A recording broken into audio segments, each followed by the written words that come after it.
আসসালামু আলাইকুম ভাই। এই দেখেন বিরিয়ানি পাক করা হয়েছে।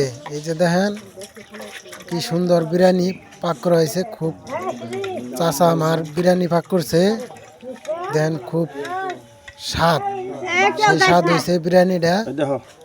বিরিয়ানিটা আমরা খাইলাম যে সেই স্বাদ লাগলো। যে চাচা বিরিয়ানি দিতেছে আমার চাচা। হ্যাঁ, রাত করে বিরিয়ানি পাক করলাম, ভালোই হলো। রোজ দিয়ে আসি, মজা লাগলো, খাইলাম, আমরা খাওয়া দাওয়া করলাম। এই যে আমার চাচা, সাধারণ চাচা, তার জন্য যোগাযোগ করবেন। ভালো বিরিয়ানি রাঁধতে পারে, বিরিয়ানি কোন খিচুড়ি কোন ভালো পাক শাক ভালোই করতে পারে আমার চাচা। সুন্দর পাক করে। খাইয়া খাইলে একবার খাইলে মনে করেন আরেকবার খাবার মন চাবো, এত সুন্দর বিরিয়ানি পাক করে। এই যে দেখতে পাচ্ছেন বিরিয়ানি যে দিতেছে, খাইয়া খুব টেস্ট হয়েছে, মজা হয়েছে, বলছে খুব ভালো লাগলো।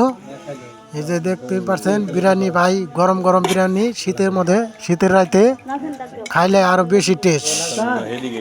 চাচা ভালো বিরিয়ানি পাক করতে পারে, তার জন্য দোয়া করবেন সবাই, জানি ভালো পাক করতে পারে, ভবিষ্যতে যেন আরো বিভিন্ন জায়গায় পাক করতে পারে যেন। তার জন্য দোয়া করবেন, জানি ভালো ভালো জায়গায় বিরিয়ানি পাক করতে পারে। আমাদের বাড়িতে পড়ায় পড়ায় চাচা বিরিয়ানি পাক করে, খিচুড়ি পাক করে। কোনো অনুষ্ঠান হইলে তারে বলবেন যে বিরিয়ানি করেন, আর যেটাই করেন পাক করার জন্য তারে বলবেন, পাক করে দিবে ইনশাল্লাহ। আপনাদের কাছে দোয়া রইল। এই শীতের রাইতের মধ্যে চাচা যে এত কষ্ট করে সুন্দর করে বিরিয়ানি পাক করতে পারে, এটা আমরা জীবনেও কল্পনাও করতে পারি নাই।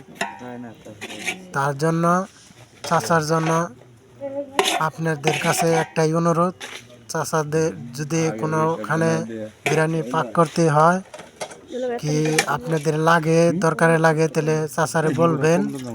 আমার বাড়ির পাশেই আমার চাচার বাড়ি, সমস্যা নাই। যদি যোগাযোগ না করতে পারেন তাহলে আমাদের বলবেন, আমরা তার দেখাই দিব চাচার বাড়ি। বিরিয়ানি ভালো হয়েছে। তার জন্য এই যে আমার জামালপুর গ্রাম, যদি আপনারা যোগাযোগ করতে চান তাহলে জামালপুর ঠিকানা, জামালপুর গ্রাম দেখবেন। এই পাশেই একটা দোকান আছে, এই দোকানে পাশেই তার বাড়ি। তার জন্য আর কি বলবো, মুরব্বী মানুষ, সে রাত